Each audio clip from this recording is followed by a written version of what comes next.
It is well known that in any society, economic reforms are carried out by economic levers. Among these levers, the practice of the reforming of the financial and credit system plays an important role. One of the main factors for increasing the efficiency of resource use in the country's agriculture is the further improvement of the financing system for modernization and diversification of the industry. Today on MyCampus Extra, we shall be discussing the topic Agripreneurship, Secret to Financial Stability, Economic Growth in Nigeria. My guest is Ademola Oyetunji, an agri expert. It's so nice to have you on MyCampus Extra. Thank you so much. Thank you for having me. All right, so let's dive into the questions. Now, although it is impossible to attribute the instability of financial markets to any one single driving force, recent experience suggests that in many cases, innovation plays an important role. Such innovations can occur in any real economy. The question I want to ask my guest is how innovative has the Nigerian government been in terms of turning our financial fortune around through agri in the present time?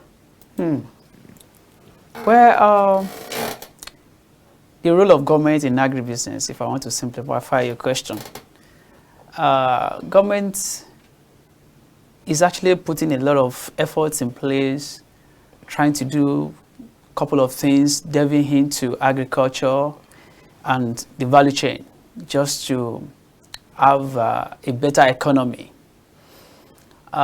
Before this time, we know quite well that Nigerian economy is solely on oil and gas. And I'm one of those people who have been saying that we can have a better Nigeria without oil and gas. Of course, in 2013, I started that initiative. Government is actually trying, but the effort of government is yet to actually have impact in agribusiness. The reason why I'm saying this is, of course, we hear it on media that a couple of millions of billions of naira has been allocated for agribusiness, this and that. Yes, but what government is not doing in that regard is not following up those schemes and programs. Is this money getting to the real farmers? Then, if we have to say, that is the reason why we are not seeing the effects yet as it ought to be. Government as institution, they're actually bringing a lot of schemes surrounding agribusiness and the value chain, but the impact has not been felt. Why? It's because the real sector, the real people involved in agribusiness are yet to feel the impact of government. And if you ask any farmer out there, that is it, they will tell you a lot of things. So, and that's the reason why I said government is not doing enough. There are a couple of programs, but not getting to the people that actually need this thing, that are actually doing agribusiness. We're talking about innovation. A lot of people, like all over the world, people bring policies, governments bring policies, they try certain things and it doesn't work, they try some other things.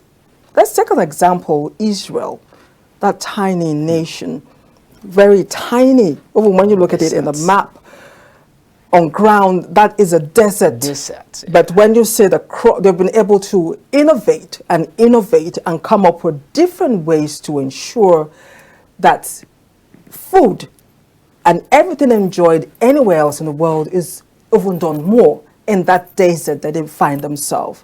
Those are the innovations I'm talking about. How innovative in terms of agriculture has the government been? Well, Nigeria system, we like to, most of the time we copy and try to paste, and we don't paste right. Israel that you mentioned, they mean business in that area. There's a policy and there is workability. They work it out.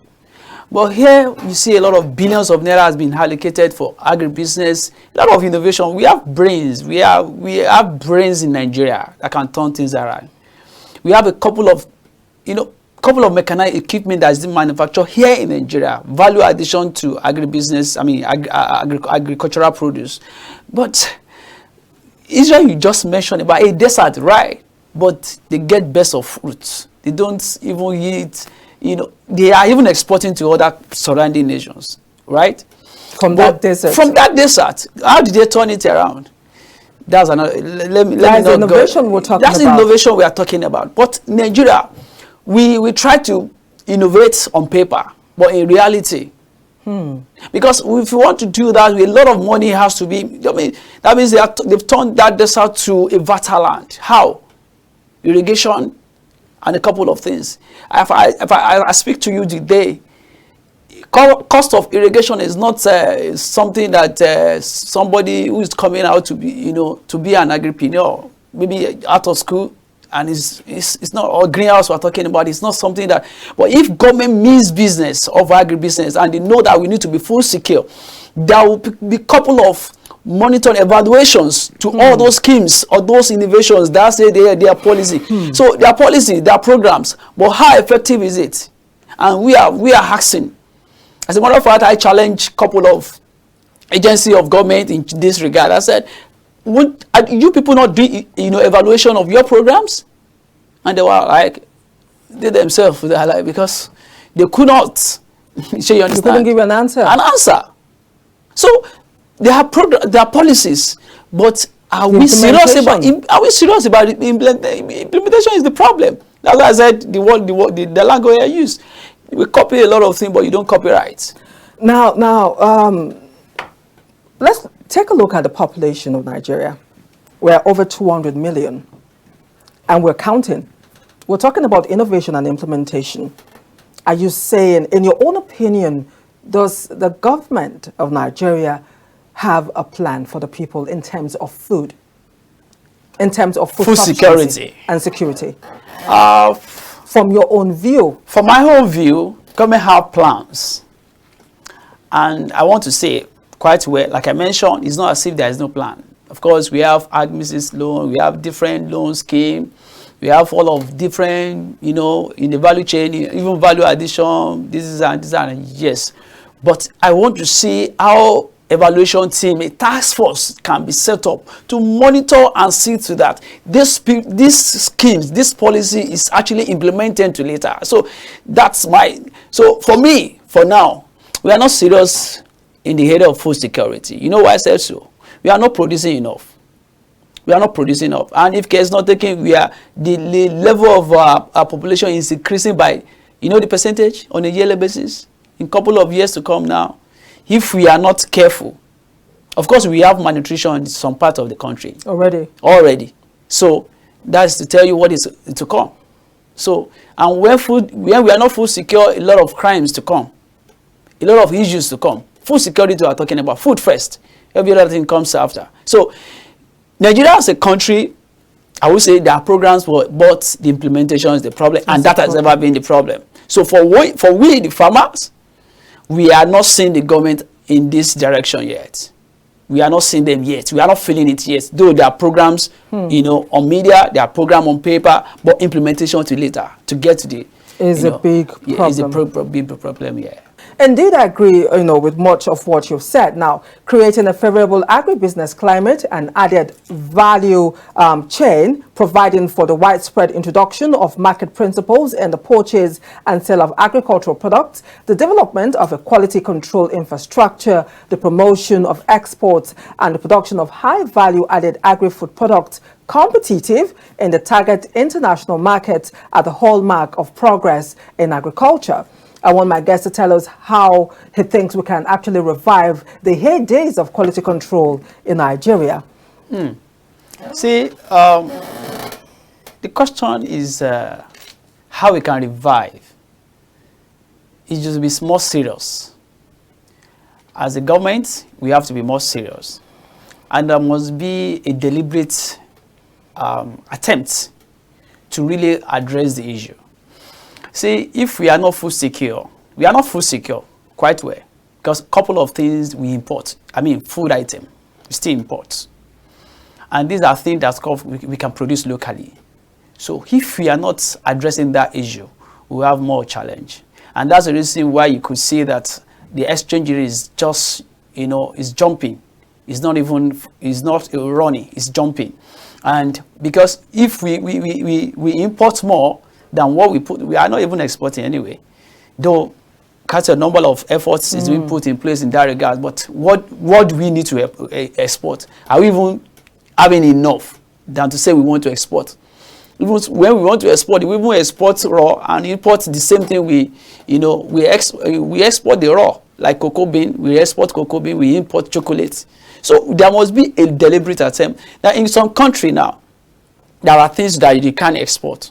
I was talking to one of my partner in Thailand, and he was saying, "This no, we can't. It's not go. Don't even go there. It's for the people. It's for the people because it's not enough for them. So don't go there." Though a couple of things as well, like maize and soya beans or some things here too, is not exportable. Fine.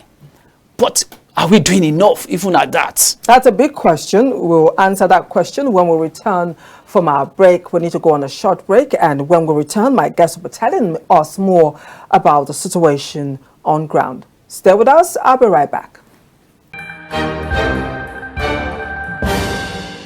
My name is Olatubosun David Ayelodeni. Actually, my favorite food is pounded yam. So why? Because I'm from Ondo State, and I love the food because it gives energy. We use a lot of strength, and it boosts your morale. In fact, it's like there's a secret behind that food. It gives some comforts, some calmness. So when you eat it, you feel happy. That's all. It's okay. My name is Kennedy Temenu. I like jollof rice and salad. And why I like it, though it gives all the kind of mineral I want in my body. There is a carbohydrate there. There is also protein. For the fact I'm not eating it alone, I will eat it with meat. And some of the minerals like carrot and the rest. So I think it has all the minerals I needed in my body, and that's why I like jollof rice. Welcome back. If you're just joining us, this is the concluding part of our discussion right here in the studio, where we're taking a look at reviving the heydays of quality control in Nigeria. Before we went on the short break, my guest asked a very pertinent question, and I think he has the answer. Please go ahead. Well, what I'm actually saying is this. We have to be serious as government. Of course, our people are ready, because people are ready, they want to be engaged. The reason why I'm saying that is I go around and I see people who are ready to pick up to be involved in agribusiness and value chain. But the problem has been, one, security as we speak now, two, availability of funds to do the business, and the market is there. We have the market. I can tell you thousands of metric tons of items needed here in Nigeria now that we don't have it. We have to be resorting to which of the neighboring countries can we run to go and get it. And that is if we are getting that, we are importing those things, that we are importing business, we are importing work. Just that we should be created in that space. Adding we produce air. So that is taking off. Eroded. It's eroded. So that's the reason why we are saying that if government is serious about this, it's not just by having program, by having policy. There must be implementation team, as in people that follow it later and make sure that this actually. What about quality control? Quality control. Where if you want to say you want to control, can you control what you don't have? You can't control what you don't have. You cannot give what you don't have. As we speak now, you are talking about, that is best agricultural practice you are talking about. Before you can go there, you must have even been producing enough. What are the things that you want to monitor, you want to control? Quality. You want to control food item produced in Nigeria now. You'll be talking about, okay, how does farm operate? Is it a farm that you don't even know where they are, where it is located? Or couple of time they've said, federal government have said that they've done a farmers enumeration, that is enlisting of farmers. Let them bring the document out. How many of these farmers enlisted have been benefited from the government program? A couple of programs. So you cannot even control what you don't have. For me, let's not go about controlling that. Now, see, Isaac, it's very important, because I remember my mom, my dad tell us that they used to have people check and balances in terms of food prices. In South Africa, if you increase common foods that people buy, you go to jail. Right now in Nigeria, the astronomical increase in food prices is mind-boggling. Prices keep changing from 1 minute to the next. We've never seen it this way ever in the history of this country. It's one of what the I've said. reason why I'm asking this question. Yeah, I was going to be left at the mercy of the farmers all the way. Let me come in from this angle. There is an agency of government that is charged with that responsibility. What are they doing? We have Consumer Protection Agency. What are they doing? It's their duty. It's not your duty as a media person. It's not my duty as a farmer. There's no price control in Nigeria. If you say you are putting it to farmer, I will say no. Because the price of fertilizer, do you know how much it cost before? Do you know how much it is now? Beside and the rest of it. Because there's no price control. Nobody is controlling. Somebody can just wake up one day and say because of, even when dollar is not even affecting, they say it's because of exchange rate, and that's why they charge it up. So the farmer out there, of course, that is actually purchasing those things at the high price, definitely will put the price back to the selling price to make money. Everybody is in business to make money. So is the function of the system being working as it ought to? If a price control system is in place, nobody can just come up and say, I'm increasing. So from that input cost, that's when you see farmer increasing as well, selling price. It's not the fault of farmers. And another thing, insecurity. Because when you cannot do even the extent that you're supposed to do, or you do, and maybe cow, have taken over some part of it, that means the cost of production, you have to put just the little that you're able to harvest.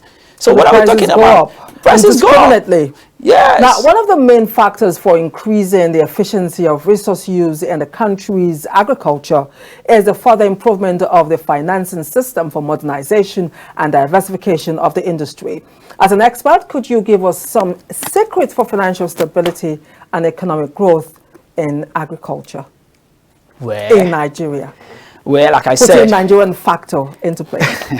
There are a couple of, like I mentioned, there are a couple of programs that's running, as in assessing funds for agribusiness and even for value chain. I don't want to be a mouthpiece for government agency because they're not paying me or KAFTAN TV for that. But there are a couple of programs running.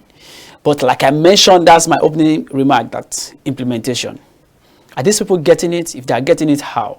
How many people so far from the inception of this government, they've started some diversification into the agriculture and so to what extent?